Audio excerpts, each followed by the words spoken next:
démocratie mars 91, même si à la place des démocrates, nous avons hérité des démocrates. Nous avons hérité des kleptocrates.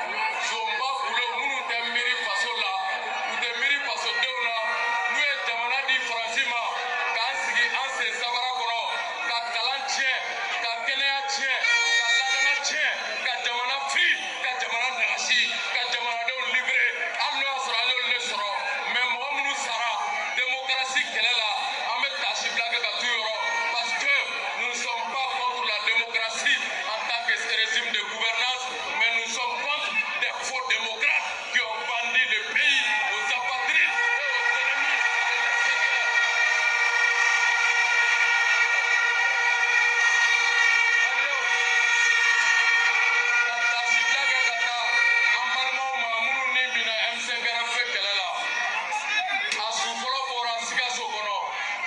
Ensuite, nous bina Bamako kono, kata sibla ke kata.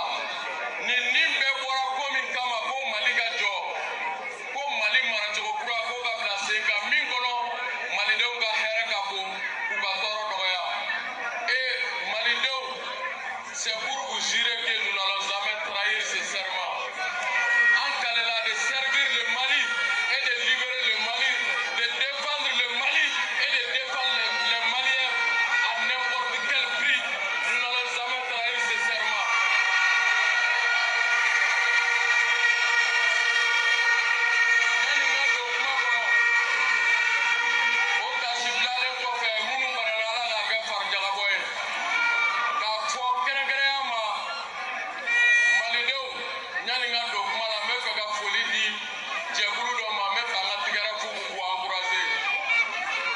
Meeting tɛmɛnen le 22 septembre, an ye drapeau kɔrɔta k'an tigɛ bɔ an balima école-maîtres nɔfɛ.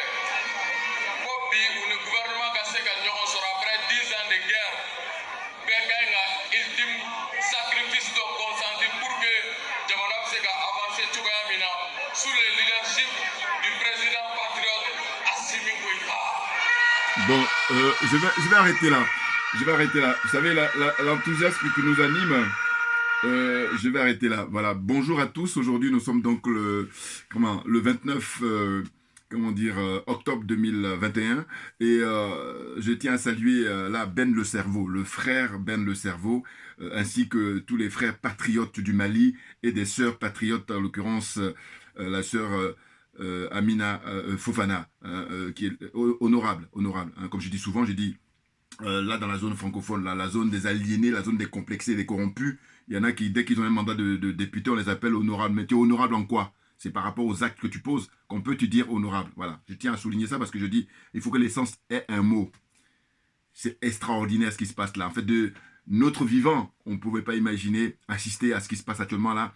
Je vous dis, c'est la chronique de la mort de la France-Afrique là-bas au Mali. C'est clair et net. Parce que c'est le peuple qui a pris les choses en main. Ah oui, et c'est encadré par Assimi Goïta hein, et tous ses camarades de lutte, c'est-à-dire tous des colonels. Hein, voilà, ils ont fait des écoles de guerre, hein, formées notamment en Union soviétique. Et puis même le Premier ministre lui-même aussi a été formé en Union soviétique. C'est tout un symbole, parce que Modibo Keïta, qui est le père de l'indépendance, les Français pensaient que en l'éliminant, c'était terminé. Alors que non. Là, aujourd'hui, on a affaire aux petits-enfants de Modibo Keïta. Bien entendu, bien entendu. Je me présente, c'est Djoubian, qui est mon surnom sur le net. Et je me définis comme étant un panafricain très convaincu. Et je suis accessoirement spécialiste de la France. Voyez-vous, c'est extraordinaire ce qui se passe actuellement au Mali. Et cette manifestation-là, qui est organisée pour demander le départ de l'armée française, le départ de RFI, de France 24, de toutes les institutions françaises, en un mot. Et bien entendu. Et puis même aussi le contingent de l'ONU, tout ça. Ce sont des escrocs, qu'ils partent, qu'ils dégagent. Voilà. Parce qu'à la limite, dire qu'ils partent, c'est gentil. Mais il faut le dire, parce que j'aime bien le sens des mots, qu'ils dégagent. Le mot, il est beaucoup plus fort. Voilà. Vous voyez? Et donc, on nous dit quoi? On nous dit que demain samedi, parce qu'aujourd'hui, on est vendredi, voilà. Demain samedi, c'est au Burkina Faso que ça va se passer. C'est la suite des événements. Et ça va être crescendo. Mais bien entendu, C'est-à-dire que la jeunesse, le peuple du Burkina va prendre le relais après le Mali. On le souhaite vivement et on pense que ça va se faire. Parce que là, la chance que nous avons, vraiment, c'est l'Internet. Et bien entendu, parce que quand vous regardez justement les chaînes de différents pays, surtout la France, vous n'avez pas les échos là. C'est grâce à Internet qu'on a ces images-là. Et moi, je suis tellement enthousiaste que j'ai décidé finalement de faire la vidéo parce que j'avais prévu de la faire demain. Le lendemain, en tout cas, le samedi. Mais là, je suis très enthousiaste quand je vois comme ça la foule qui a commencé à envahir cette place-là, symbolique, là-bas au Mali, à Bamako, depuis 14 heures cet après-midi. C'est extraordinaire, mais bien entendu. Donc là, maintenant, l'heure est venue, comme je dis souvent, qu'on a assez de recul, qu'il n'y a plus de temps à perdre. Que toutes les institutions françaises foutent le camp en Afrique en général, et là au Mali en l'occurrence. Parce que quand on fait le bilan, c'est zéro. Et je vous dis souvent, ils font le bilan dans tous les domaines, mais il y a un domaine où ils ne font pas le bilan, c'est les rapports que la France entretient avec ces colonies-là, depuis qu'ils ont mis le pied là-bas. Vous comprenez? On fait le bilan pour savoir qu'est-ce qui est bien qui a été fait et qu'est-ce qui est mal qui a été fait. Non, on est là, on fait une fuite en avant, on fait du déni. Et je vous dis, je parlais même avec un voisin là aujourd'hui, cet après-midi, je disais, mais il y a un truc qui tous les jours me perturbe, moi, c'est de dire, mais comment ça se fait que la France a son prestige? C'est-à-dire que si les autres pays du monde respectent la France, c'est grâce à l'Afrique. Et en retour, elle fait preuve de mépris. C'est impressionnant. Qu'est-ce qui pourrait expliquer ça? Non, je pense qu'à mon petit niveau, ce qui pourrait l'expliquer, c'est que la nouvelle génération de dirigeants français, c'est des gros fainéants, c'est des paresseux. Ils n'ont que la grande gueule. Sinon, il n'y a rien. Alors que quand on compare très facilement avec l'Allemagne, l'Allemagne est la première puissance européenne, mais l'Allemagne n'a pas de colonie en Afrique. Donc là, c'est une évidence qui n'est pas difficile à comprendre. C'est de se dire, mais comment ça se fait? Mais parce que les Allemands ont travaillé. Depuis la Seconde Guerre, ils ont passé leur temps à travailler, alors que là, la France passe son temps à piller les richesses des Africains, à faire travailler les Africains. Donc c'est la sueur, c'est le sang des Africains qui fait vivre la France et son prestige. Vous voyez? C'est incroyable. Donc c'est un bonheur d'assister à ça, d'être témoin de ça. Oui, parce qu'on ne pouvait pas imaginer. Ah ben oui. Non, parce que c'est tout un processus. Comme il a dit tout à l'heure, à l'aube des... Bon, c'est vrai qu'il parlait en bambara, hein, c'est-à-dire qu'en bambara, voilà, et puis je pense qu'en Côte d'Ivoire, on dit plutôt djoula, mais c'est la même langue. Simplement, c'est les dénominations qui changent suivant les pays. Vous voyez? Donc, que ce soit en Côte d'Ivoire, que ce soit, au Mali, que ce soit en Guinée, que ce soit au Sénégal, je crois qu'on retrouve ces langues-là, et puis au Burkina Faso aussi également, si je ne me trompe pas. Vous comprenez? Donc, on est dans la famille mandingue, là. C'est excellent. Et d'ailleurs, vous voyez, je dis...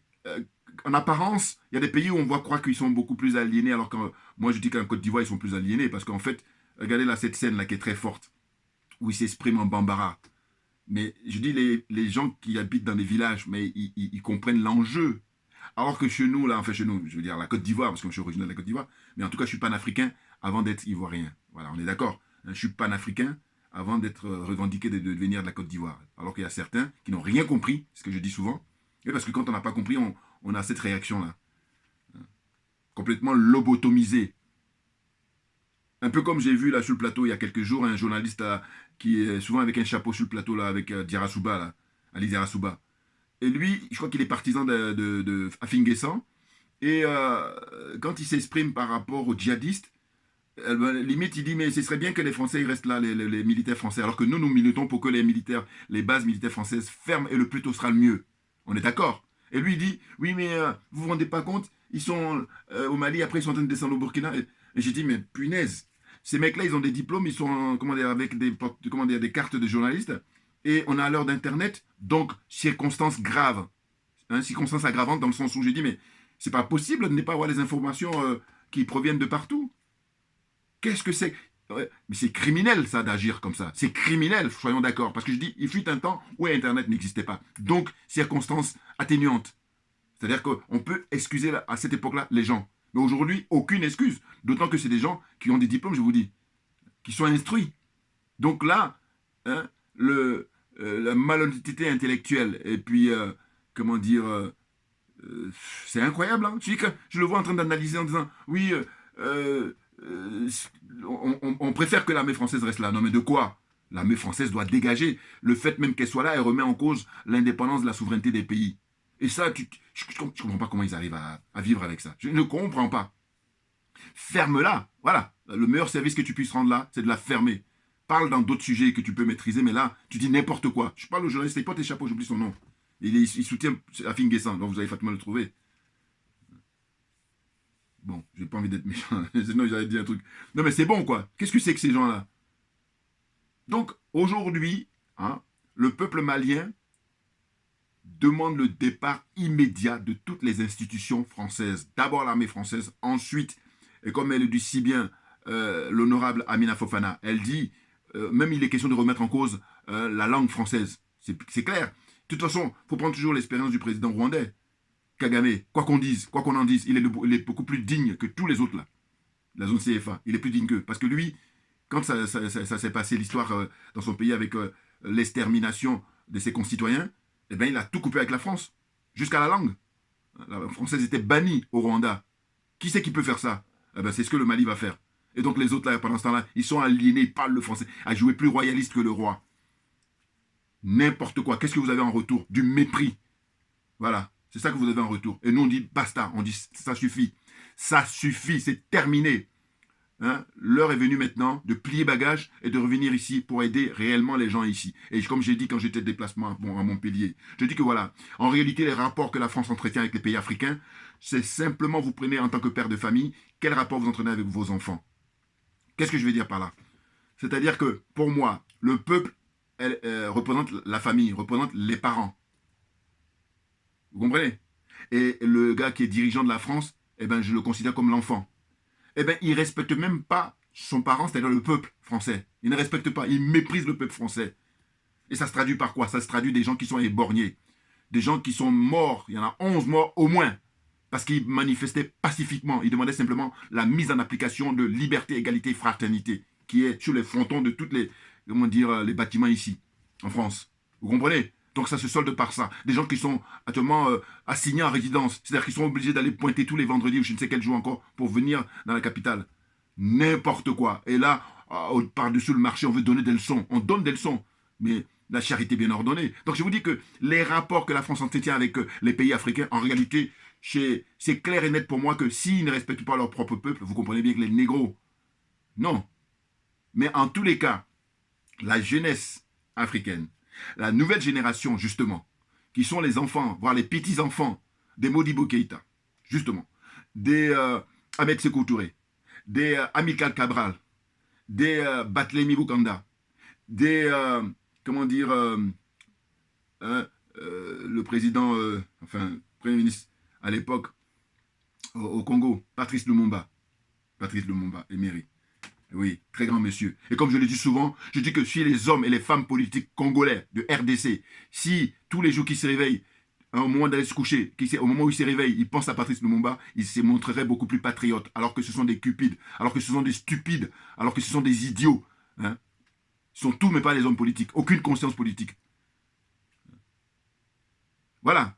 Et c'est la raison pour laquelle je dis la nature est horreur du vide, mais on retrouve quelqu'un comme Kagame, parce que certains qui disent toujours oui, mais il joue le sale boulot des Occidentaux. Mais il joue le sale boulot parce que, qu'est-ce que branle hein, les Tshisekedi là, qui soi-disant, lui, il est 100% congolais. Qu'est-ce qu'il branle? Il a même au 21e siècle signé encore des contrats avec les Français hein, pour que les Français puissent s'installer là-bas au niveau militaire. Nous, on est en train de se battre pour demander le départ de l'armée française. Lui, au Congo, il demande l'installation là-bas. Donc, non mais franchement, à un moment donné, il faut arrêter. Il faut arrêter. Ah oui, franchement. Ce sont ceux-là qui sont les plus dangereux et c'est eux qu'il faut invectiver. Il faut leur dire, allez faire autre chose. Et c'est ce que je dis souvent. Je dis, mais il y a tellement de métiers à faire dans la vie, pourquoi vous voulez... Eh bien, pourquoi si? Parce que c'est là-bas qu'il y a le pouvoir, il y a l'argent. Mais sauf que vos agissements, eh ben, comment dire, ont des répercussions terribles dans la population, dans le peuple. Hein? La misère et puis finit par... la mort, les gens meurent, parce qu'ils n'ont pas à manger, ils n'ont pas à se soigner. Et vous êtes tranquille. Avec l'argent du peuple en plus. N'importe quoi. Donc vous comprenez, moi je suis très enthousiaste et je suis très optimiste, évidemment, parce qu'on revient de très loin. Mais bien entendu, parce que les IBK, là, les corrompus de première classe, les francs-maçons, ce sont eux qui avaient le droit de citer au XXe siècle. Et là maintenant, au XXIe siècle, je dis que ce sont les patriotes, hein, les dignes fils, les petits-fils de ces pères d'indépendance-là, les vrais, hein, pas les pseudos. Ce sont eux qui ont le droit de citer, les panafricains. Bien entendu, pour redonner la dignité à l'Afrique, et puis au peuple africain. Et faire de sorte que les richesses des Africains reviennent en premier aux Africains. Et dire ça, mais c'est ça qui est extraordinaire. C'est-à-dire qu'en fait, normalement, c'est quelque chose mais ça va de soi. Or, avec la France, il y a eu ces rapports-là qui ont fait que on fait croire que c'est la France depuis des décennies et qu'il y a de l'Afrique.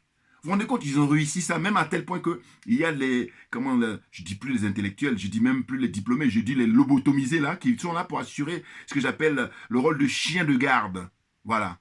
Ah oui, mais moi j'y vais, hein, parce que je dis, qu'est-ce que c'est que moi mes injures là, à côté de ce que subissent les gens, ce que vivent les gens en permanence. C'est ça mon problème. Je dis que la jeunesse africaine meurt depuis des décennies, se suicide comment on appelle ça, en masse dans la Méditerranée, dans l'indifférence générale. Et ça me met hors de moi. C'est la raison pour laquelle, quand je donne des petits mots comme ça qui peuvent paraître grossiers ou vulgaires, je dis, mais c'est rien du tout. Eh oui. Et puis je dis que moi, il n'est pas question de dire on va te fusiller. Non, ça ne m'intéresse pas. Par contre, on va te juger. Ah ben oui. Non, parce que je dis ma religion, c'est la vérité et la justice. Donc on va te juger et on va te dire qu'est-ce qui se passe. Regardez quand je dirais l'actualité ivoirienne, Afin Guessan qui se déplace là-bas pour aller rendre visite à M. Ouattara pour dire quoi? Pour dire que oui, je demande la libération de ceux qui ont milité pour moi. Je demande à ce que ceux qui étaient fonctionnaires, qu'on puisse les réintégrer dans la... Mais non, mais ça c'est la Côte d'Ivoire, la marmaille. Voilà. Et tout ça concourt à ce que je dis. Moi qui souhaitais que la France-Afrique meure, comment dire, en Côte d'Ivoire, eh bien non. La France-Afrique va mourir là, au Mali. Elle est en train de mourir, elle est en train d'agoniser. Et c'est le même cas qui se passe aussi en République centrafricaine. Et c'est extraordinaire parce que vous avez deux pôles là. Vous avez justement le pôle Afrique de l'Ouest et vous avez le pôle Afrique centrale. Donc le Mali, c'est l'Afrique de l'Ouest hein, qui tient le drapeau, qui tient le flambeau du panafricanisme. Et puis de l'autre côté, chapeau bas pour le président Touadéra. Ah oui, ah ben oui, non parce qu'il a les couilles. Ah oui, non parce qu'il revient de loin le monsieur. Total respect. Et puis il est très humble. Tu vois dans les interviews. D'une simplicité extraordinaire. On nous dit quoi? On nous dit que oui, je crois qu'à partir du mois de janvier, la France va prendre la présidence de l'Europe. Et puis, il est question d'inviter encore tous les dirigeants africains. Je dis, mais là, l'heure est venue, en fait, de boycotter ça. Mais on l'a déjà boycotté pour Montpellier. Mais en tous les cas, là, il faut le faire de manière significative. Pourquoi? Parce qu'en fait, la France, elle est là pour convaincre les autres Européens, pour dire, venez à ma rescousse, parce que tout seul, je ne pourrais pas tenir. C'est ça qu'il faut comprendre comme message. Mais bien entendu. Et puis les autres, qu'est-ce qu'ils disent? Eh bien, ils disent à la France, eh bien, comme tu as l'expertise, on te fait confiance. Eh bien, nous, la nouvelle génération d'Africains, on dit, c'est terminé, la messe est terminée. Ah ben oui, non, parce que ça a assez duré. Hein? Ça a assez duré. Il y a eu trop de morts, trop d'Africains sacrifiés. Mais au nom de quoi? De vos intérêts, futiles? Hein? Acheter des yachts, spéculer en bourse. Mais la vie humaine, ça se résume à ça? Oui, effectivement. C'est-à-dire l'oligarchie, comme je vous dis souvent. En France, leur religion, c'est l'argent. Voilà. C'est-à-dire qu'il y a des gens qui sont musulmans, il y a des gens qui sont chrétiens, il y a des gens qui sont bouddhistes, tout ce que vous voulez, mais l'oligarchie française, eux, leur religion, c'est l'argent. C'est-à-dire que l'argent est Dieu. Vous vous rendez compte? Non. Je dis ces gens-là ont l'apparence d'êtres humains, mais ce ne sont pas des êtres humains.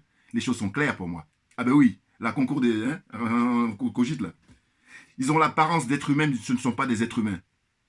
Un peu comme je vais dire les lobotomisés là, qui ont des diplômes en Afrique, ils font un usage caricatural de leur savoir. Eh oui, parce que quand je les observe, je les écoute, je dis, mais hein, ils font un usage caricatural de leur savoir et de leur connaissance. Et que quelqu'un me dise s'il peut dire encore mieux. Voilà, je suis ouvert, je suis fair play, si j'ose dire. Donc voilà, donc là, les choses sont claires, c'est parti maintenant pour qu'il y ait un non-retour. Ben oui, toute chose a une fin, et surtout qu'elle était mauvaise. Ça a été à un sens unique. Et puis, tant pis pour ceux qui n'ont pas compris, parce qu'on n'a pas le temps, on a trop perdu de temps. Mais bien entendu, qu'est-ce que c'est que ça? Les vendus, là, qui sont là à vouloir... oui, y en a un, là, que j'ai vu aussi, qui est d'origine camerounaise, qui est sur le plateau, là-bas, qui a obtenu même un prix récemment, là. Moi, je ne suis pas très fort dans les noms. Mais en tout cas, il a obtenu un prix, je crois, au Rwanda. Un journaliste qui est invité très souvent par Ali Dirasouba, là, sur la chaîne NCI, la nouvelle chaîne ivoirienne. Et lui, les journalistes de, Afrique Média, sans les nommer, il dit, oui, ils ont la haine... Je vais répondre là, parce que là, justement, quand j'avais vu sa réaction, je me suis dit quoi? Je me suis dit, mais dis-moi combien d'Africains ont tué des Européens depuis qu'on est sur cette terre? Combien? En revanche, tu vas compter le nombre, les millions, hein, d'Africains qui ont été tués par les Européens et les Français en particulier. Voilà. Donc, dans ce cas de figure, qui est-ce qui a la haine? Non, mais franchement, vous avez des diplômes. C'est pour ça que je dis des lobotomisés. Franchement, là, pour le coup, j'ai maintenant saisi. Parce que au début, je disais intellectuel. Il y a un frère qui m'a rappelé. Il dit non, non, ce ne sont pas des intellectuels. Il a bien raison. Et là, je suis passé au diplômé. Et puis maintenant, moi-même, personnellement, je dis non, finalement, le diplômé, c'est leur donner trop d'égards. Ce sont des lobotomisés. Lobotomie. La lobotomie, c'est le fait qu'on leur a bourré le crâne. Et puis maintenant, il ne faut que ressortir là, avec des gros mots qui partent dans tous les sens et tout. Aucune réflexion approfondie. D'ailleurs, ils n'ont même aucune conscience politique. Soyons d'accord. Ah ben oui. Non, parce que nous autres, nous avons la conscience politique. Par nos faits et gestes. Par le fait de défendre les intérêts de l'Afrique en priorité, et non pas ces gens-là qui sont prêts pour des miettes à donner les intérêts de l'Afrique. Voilà. Juste pour leur propre petit confort, là, mais vraiment qui ne représente rien du tout, qui est dérisoire, et le mot dérisoire même est faible en la matière. Trouvez un mot encore plus fort pour qualifier tout ce qu'ils ont. Ils n'ont rien du tout. Hein. Je ne dirais même pas qu'ils sont des figurants, silhouettes, dans le domaine du cinéma. On les voit, ils passent très rapidement. Alors que nous, comme on sait qu'on a raison, comme on sait qu'on défend nos intérêts, on défend nos droits, nous sommes les acteurs principaux. Donc, dégagez, venez pas nous emmerder, venez pas nous déranger, venez pas perdre notre temps. On n'a pas le temps. Ah oui. Qu'est-ce que c'est que ces gens-là? Chapeau bas au frère Ben le cerveau, que Kémy doit bien connaître. Hein? Voilà. Et Kémy, on va le retrouver demain. Je crois qu'il m'avait dit qu'il se retrouve au Burkina, là. C'est très bien. Mais oui. Non, mais il faut rendre à Kémy ce qui appartient à Kémy. Il faut rendre à Ben le cerveau ce qui appartient à Ben le cerveau. Il faut rendre à Amina Fofana ce qui appartient à Amina Fofana. Il faut rendre à Nathalie Yamb ce qui appartient à Nathalie Yamb. Moi, je dis, en procédant ainsi, eh ben, les choses sont dans l'équilibre. Or là, on est dans pleine escroquerie morale avec ces gens-là qui sont... Voilà, pour moi, ça, de toute façon, personne ne peut me dire, là, remettre en cause cette qualification que j'ai faite pour la zone CFA. La zone des aliénés, la zone des complexés et la zone des corrompus. Et c'est la raison pour laquelle on est au XXIe siècle, tout le monde décolle, tout le monde est en train de faire des projets pour aller voir qu'est-ce qui se passe dans l'espace et nous on est là. Hein, les images qu'on montre toujours de l'Afrique et ces gens-là ça ne les dérange pas. Et j'en termine pour toujours dire quoi. Tikenja Fakoli, qui vit au Mali depuis plus de 10 ans. Hein, il est parti lors des événements en Côte d'Ivoire. Il connaît très bien le Mali. Et d'ailleurs il revendique le mandingue, machin, des conneries. Et là, maintenant, au lieu de l'ouvrir pour essayer d'accélérer le mouvement, quand je les interpelle, c'est pour accélérer le mouvement. Parce que ces gens-là, compte tenu de leur notoriété, compte tenu du pouvoir d'achat qu'ils ont, c'est-à-dire qu'ils ont beaucoup d'argent, eh bien, redonnez-le au peuple. Ça aura du sens. Or là, ils sont la branche culturelle de la France-Afrique. C'est-à-dire que ce sont eux, par leur mutisme, même par la collaboration qu'ils ont de l'autre côté, hein, qui fait qu'on a un mal fou et comme on est dans la vérité, on va s'en sortir naturellement. Mais je crois que faire ce que je fais là, c'est du minimum. Les dénoncer. Hein. Alpha Blondy. Des collabos. À Salfo de Magie System. Qui encore que je n'ai pas cité? C'est incroyable. On leur donne des titres comme ça. Vous savez, on dit voilà, tel est un ambassadeur de l'UNICEF, tel est un ambassadeur de l'UNESCO, enfin, et puis ils sont contents d'eux. Voilà, ils sont contents. Alors que quand je vois ça, je me rappelle toujours de ce qu'a dit Norbert Zongo, le très très grand journaliste d'investigation qui a été tué par Blaise Compaoré et son frère. Et Blaise Compaoré, minable, qui se cache là-bas en Côte d'Ivoire. Vous vous rendez compte, le mec qui prend la nationalité ivoirienne, qui a été président d'un pays. Et là même, bon, je ferai une vidéo là, pour rendre hommage au capitaine Thomas Sankara. Évidemment, j'avais prévu déjà, mais par le concours de circonstances, c'est-à-dire que je n'avais pas eu trop le temps là, ces derniers jours. Hein. Comme je disais, que j'étais en province la semaine dernière. Voilà. Mais en tous les cas, c'est prévu. Le rendre hommage à ce grand monsieur. Et on apprend là qu'il y a un témoignage, des témoignages, que dis-je, des gens qui disent que voilà, la voiture pour aller tuer Sankara et les 11 autres compagnons, hein, parce que je crois qu'ils étaient 12 au total, eh bien, comment dire, c'est parti de chez Blaise Compaoré. Et là, à partir de là, qu'est-ce que vous voulez dire d'autre? Voilà. Mais enfin, je reviendrai là-dessus, beaucoup plus en détail. Donc, ce qui se passe au Mali, ça ne peut que nous réjouir tous. Hein. Je crois que demain à Paris, il y a une grosse manifestation qui est organisée par la diaspora malienne et africaine ici. Je crois que c'est à la place de la République que ça va se passer. Donc, merci à tous pour votre attention. Et puis, je reviendrai par rapport à la manifestation du Burkina Faso demain tout naturellement. Merci bien pour votre attention. Et on ne lâche rien puisque nous sommes dans la vérité. À très bientôt. Merci bien.